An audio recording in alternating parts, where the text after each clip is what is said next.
और 5 सितंबर को हुई डुमरी उपचुनाव की मतगणना आज होगी। काउंटिंग के लिए गिरिडीह के पंचबा बाजार समिति परिसर को मतगणना केंद्र बनाया गया है। मतगणना 24 राउंड में की जाएगी। आज 6 उम्मीदवारों की किस्मत का फैसला होगा। आपको बता दें कि 5 सितंबर को 64.84% वोटिंग की गई थी। मतदान के बाद सभी 373 बूथों का ईवीएम यहां स्ट्रांग रूम में जमा किया गया था। मतगणना की शुरुआत सबसे पहले पोस्टल बैलेट से की जाएगी और इसके बाद ईवीएम को स्ट्रांग रूम में लाया जाएगा। मतगणना शुरू होने के 1 घंटे के बाद से रुझान आने लगेंगे। प्रत्येक राउंड में 16 बूथों की काउंटिंग होगी। मतगणना हॉल में इसके लिए 16 टेबल बनाए गए हैं और एक टेबल ईटीबीपीएस के लिए उपलब्ध किया जाएगा। एक आरओ का टेबल होगा जिस पर पोस्टल बैलेट की गिनती होगी।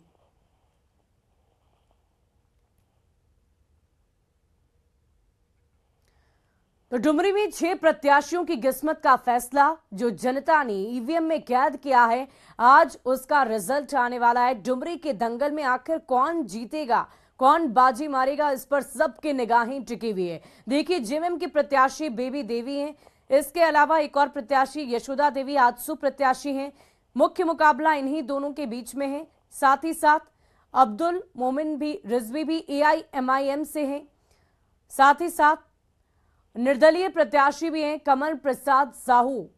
तो 6 प्रत्याशी कुल मिलाकर इस दंगल में हैं। नारायणगिरी निर्दलीय प्रत्याशी है, 2 निर्दलीय प्रत्याशी, एक एआईएमआईएम, एक आजसू, एक जेएमएम और 3 तीसरे भी निर्दलीय प्रत्याशी हैं रोशन लाल तूरी। 3 निर्दलीय प्रत्याशियों के साथ साथ एआईएमआईएम, जेएमएम के साथ साथ यशोदा देवी जो आजसू प्रत्याशी हैं, उनके बीच में भी आज मुकाबला होना है। मुख्य प्रत्याशियों की बात करें, मुख्य मुकाबले की बात करें तो यशोदा देवी और बेबी देवी के बीच में यह मुख्य मुकाबला होना है। और देखिए, हमारे संवाददाता अविनाश इस वक्त हमारे साथ लाइव जुड़े हुए हैं स्ट्रांग रूम के बाहर से। चलिए सीधे उनका रुख करते हैं। अविनाश, क्या कुछ तैयारियां की जा रही है? आज तो रिजल्ट का दिन है, आज तो किस्मत का फैसला होना है। क्या कुछ तैयारियां हैं वहां पर?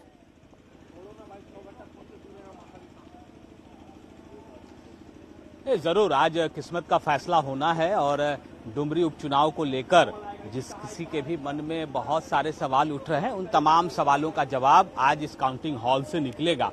और आपने सही कहा, 2 मुख्य मुकाबला है, चाहे वो आईएनडीए का अगर हम प्रत्याशी की बात करें या फिर अगर हम एनडीए के प्रत्याशी की बात करें, इन्हीं दोनों के बीच मुख्य मुकाबला माना जा रहा है। आज सुबह की एक अपडेट देना आपको चाहूंगा कि बाहर जो पुलिस के अधिकारी खड़े हैं, उन्होंने मीडिया को अंदर आने नहीं दिया। बहुत देर तक वहां इस बात को लेकर ही उन्हें सभी मीडिया को रोका गया कि अंदर मोबाइल अलाउड नहीं है। बाद में मुख्य निर्वाचन पदाधिकारी जो हैं राज्य के रवि कुमार, उनसे शिकायत करने के बाद यहां अंदर आने मिला। तो आप समझ जाइए कि जो पदाधिकारी हैं, जो पुलिस के अधिकारी हैं, वो कितना अपडेट हैं कि उनको पता भी नहीं है कि मीडिया को मोबाइल लेकर जाने के अलाउड है या नहीं है। अब हम जरा विषय पर आ जाते हैं। जो पीछे आपको दिखाना चाहूंगा कि यहीं से जितने भी ईवीएम मशीन है जो आप हॉल देख रहे हैं, यहां से ही स्ट्रांग रूम से अंदर की ओर काउंटिंग हॉल में जाएगा। 8 बजे का समय निर्धारित है और जैसा कि हमेशा होता रहा है, काउंटिंग की जो शुरुआत होती है वो पोस्टल बैलेट से होती है और उसके बाद जो है फर्स्ट राउंड, सेकेंड राउंड, इस तरह करके 24 राउंड जो जानकारी है उसके अनुसार 24 राउंड होने हैं। अविनाश, काउंटिंग की शुरुआत कितने बजे से की जाएगी? कि 16 टेबल एक बार में 8 बजे का समय है, 8 बजे से शुरुआत हो जाएगी। उसमें हम ये कह सकते हैं कि 5 से 10 मिनट आगे पीछे जरूर हो सकता है। सुबह से बहुत बारिश भी हो रही थी, अभी हालांकि बारिश थम गई है, लेकिन जो 16 अगर हम टेबल की बात कर लें, मतलब मैं कह रहा था कि 16 टेबल मतलब 16 ईवीएम एक बार में एक राउंड में काउंटिंग होगी। अगर आप 373 जो बूथ हैं उसके हिसाब से अगर आप समझे तो आपको 24 से अगर पूरे राउंड होना है, अंतिम राउंड में 5 जो ईवीएम बचेंगे उसी के 24वें राउंड में होगी। लेकिन जो तैयारियां हैं, जो पोलिंग, अगर हम इस पूरे स्टेशन की बात कर लें, यहाँ पर काउंटिंग हॉल जो है, उस काउंटिंग हॉल की अगर हम बात कर लें तो जो यहाँ काउंटिंग एजेंट अलग अलग पार्टियों के आए हुए हैं उनकी अगर हम बात कर लेंगे तो यहाँ सभी लोग पहुंचे हुए हैं, अंदर सभी लोग बैठने शुरू हो गए हैं। और मैंने जो कहा कि 8 बजे का समय निर्धारित है, 8 बजे काउंटिंग शुरू हो जाएगी।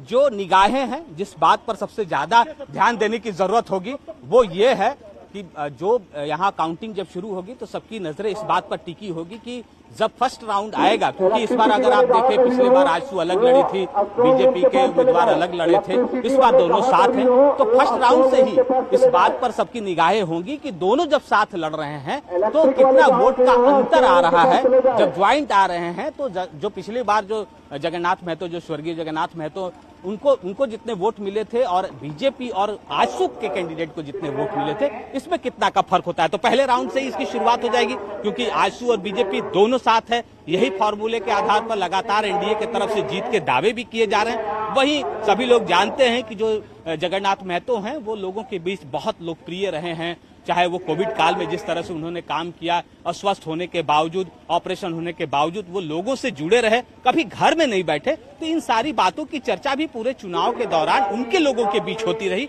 उनके लोगों के द्वारा चुनावी सभाओं में इन बातों को रखा गया। और अब यही आज इसका फैसला होना है कि लोग कितना समझ पाए, लोग उनके साथ कितना टर्न अप हो पाए हैं, या फिर जो एनडीए ने कहा कि नहीं बदलाव चाहिए, एक बदलाव, बहुत दिनों से बदलाव नहीं हुआ है, तो लोग बदलाव के साथ जाते हैं या नहीं जाते हैं। वाकई अविनाश, आज सभी की किस्मत का फैसला होगा और देखने वाली बात होगी कि जनता ने किसकी किस्मत में क्या लिखा है, किसे जीत मिलेगी, किसे हार मिलेगी। आपने अभी भी बताया कि मीडिया कर्मियों को अंदर आने की इजाजत नहीं दी जा रही थी। जाहिर सी बात है कि सुरक्षा व्यवस्था काफी मुकम्मल रखी गई है, किसी तरह की कोई गड़बड़ी ना हो, इसकी पूरी तैयारी की गई है। सुरक्षा के मद्देनजर खास इंतजाम क्या कुछ किए गए?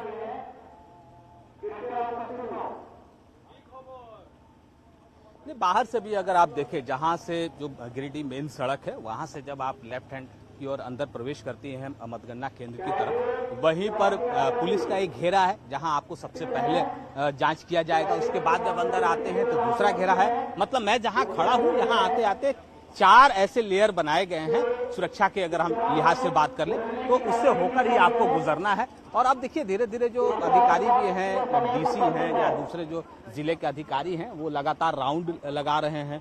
जो अब तक जो काम हुए हैं, जितनी तैयारियां हैं, उसके एक लास्ट जो है समीक्षा भी की जा रही है ताकि कहीं कोई दिक्कत ना हो। अब मैंने कहा कि 8 बजे का समय है और धीरे धीरे जो यहाँ पर काउंटिंग एजेंट हैं वो अलग अलग टेबल पर, मैंने जैसा कि बताया कि 16 टेबल लगाए गए हैं, तो 16 टेबल पर अगर अविनाश, अभी तो मतगणना की शुरुआत नहीं की गई है। सुबह 8 बजे का वक्त रखा गया है और 24 राउंड में इस मतगणना को खत्म करना है, काउंटिंग पूरी करनी है। कितना वक्त लग सकता है रिजल्ट आने में?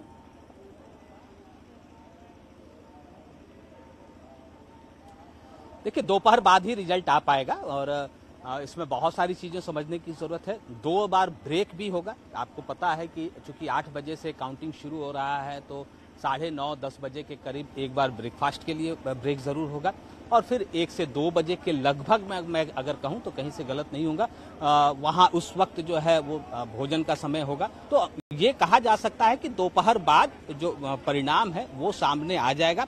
इससे इस बीच में रुझान जो है वो लगातार आते रहेंगे। एक और चीज देखने की जरूरत होगी और समझने की भी जरूरत होगी कि कई बार ये देखा जाता है कि अंदर जो काउंटिंग हॉल में अगर तीसरे राउंड की अगर काउंटिंग हो रही है, चौथे राउंड की काउंटिंग हो रही है, जो अनाउंसमेंट है वो पहले राउंड तक की हो पाती है। इसके पीछे की भी बहुत बार वजह है। कई बार लोगों के बीच ये भ्रम हो जाता है कि कई तरह की जानकारियां आती हैं कि अंदर 3 राउंड हो गए, बाहर 1 राउंड की बात है। तो वो इसलिए भी हो पाता है क्योंकि जब तक जो चुनाव आयोग के जो वेबसाइट है उस पर जब तक पूरा डेटा अपडेट नहीं हो जाता तब तक अनाउंसमेंट नहीं किया जाता है। तो ये कुछ चीजें हैं जो व्यवहारिक चीजें हैं जो हर अविनाश, बहुत सारी जानकारियां आपने दी हमें और अपने दर्शकों को। आप हमारे साथ बने रहिएगा, लेकिन इस वक्त नजर हम पटना से बड़ी खबर पर डालेंगे। सीएम G20 के भोज में शामिल होंगे नीतीश। 9 सितंबर को दिल्ली जा रहे हैं। राष्ट्रपति की ओर से भोज का आयोजन किया गया है। सभी राज्यों के सीएम को न्योता भेजा गया है। बड़ी जानकारी आपको दे रहे हैं पटना से, ये बड़ी खबर। मुख्यमंत्री नीतीश कुमार G20 के भोज में शिरकत करेंगे।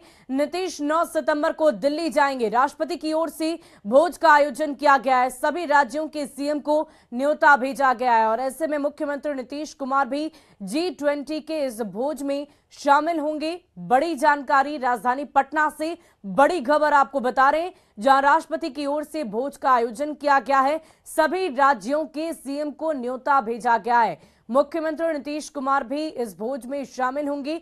G20 सम्मेलन को लेकर खास तैयारियां की जा रही है और पूरी दिल्ली सज धज कर तैयार है मेहमानों के लिए, लेकिन 9 सितंबर की तारीख है जिस दिन भोज का आयोजन किया गया है। राष्ट्रपति की ओर से इस भोज का आयोजन किया गया है। सभी डेलीगेट्स को न्योता भेजा गया है और इसी में अब भारत के तमाम राज्यों के मुख्यमंत्रियों को भी ये न्योता भेजा गया और ये न्योता मुख्यमंत्री नीतीश कुमार तक भी पहुंचा है। वो भी इस भोज में शामिल होंगे। तो राजधानी पटना से ये बड़ी खबर आपको बता रहे हैं, सीएम G20 के भोज में शामिल होंगे। 9 सितंबर को सीएम दिल्ली जाएंगे और इस भोज में शामिल होंगे। G20 को लेकर खास तैयारियां दिल्ली में की गई है। पूरी तैयारियों के साथ देश की राजधानी दिल्ली सज धज कर तैयार है। मेहमानों के लिए अतिथि देवो भव की तर्ज पर पूरी दिल्ली को दुल्हन की तरह सजाया गया है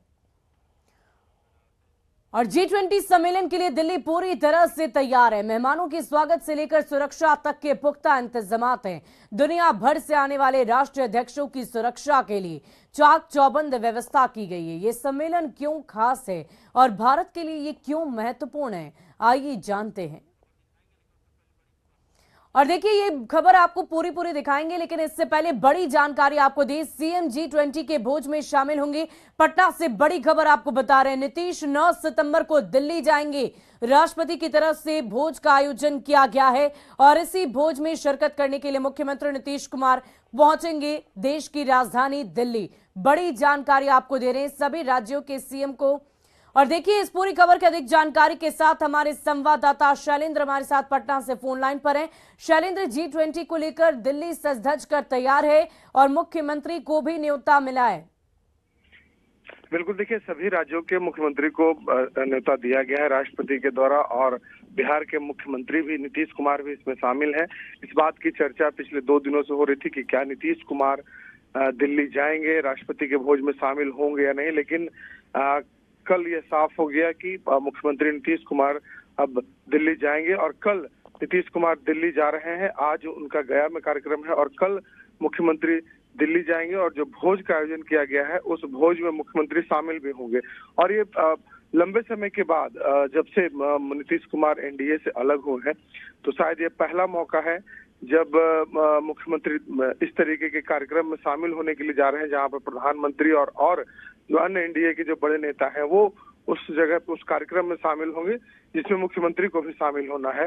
तो एक चूंकि ये जो भोज का आयोजन किया गया है वो राष्ट्रपति के द्वारा किया गया है और देश के सभी राज्यों के मुख्यमंत्री को इसमें न्योता भेजा गया है, तो मुख्यमंत्री नीतीश कुमार भी बिहार से इस भोज में शामिल होने के लिए जा रहे हैं। G20 की जो भोज है उसमें शामिल होंगे और जिस तरीके से यह पूरा मामला सामने आया और जानकारी मिल रही है कि अन्य जो दूसरे राज्य हैं उन राज्यों के मुख्यमंत्री भी इस भोज में शामिल हो सकते हैं। खास करके जो इंडिया गठबंधन से जुड़े हैं वो भी इस भोज में शामिल होंगे। सिर्फ एक नीतीश कुमार ही चेहरा नहीं होंगे, जो जानकारी मिल रही है और भी कई नेता उस भोज में शामिल होंगे जिन्हें राष्ट्रपति के द्वारा न्योता भेजा गया है और इसी भोज में शामिल होने के लिए मुख्यमंत्री नीतीश कुमार भी। बहुत बहुत शुक्रिया शैलेंद्र हमारे साथ जुड़ने के लिए, तमाम जानकारी के लिए। और देश में जारी G20 सम्मेलन की तैयारियों के बीच पीएम मोदी आज आसियान भारत शिखर सम्मेलन में शामिल होने के लिए इंडोनेशिया के जकार्ता पहुंचे। आसियान से पीएम मोदी ने पूरी दुनिया को बताया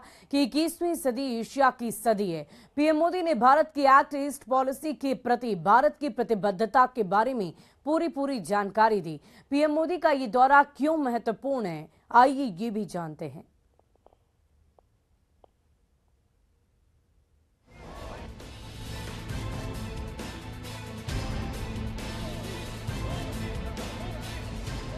one earth, one family, one future की यही भावना भारत की G20 अध्यक्षता की भी थीम है।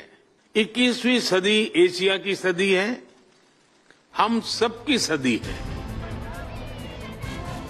21वीं सदी एशिया की सदी है। आसियान भारत शिखर सम्मेलन में शामिल होने इंडोनेशिया के जकार्ता पहुंचे पीएम मोदी ने पूरी दुनिया को संदेश दिया।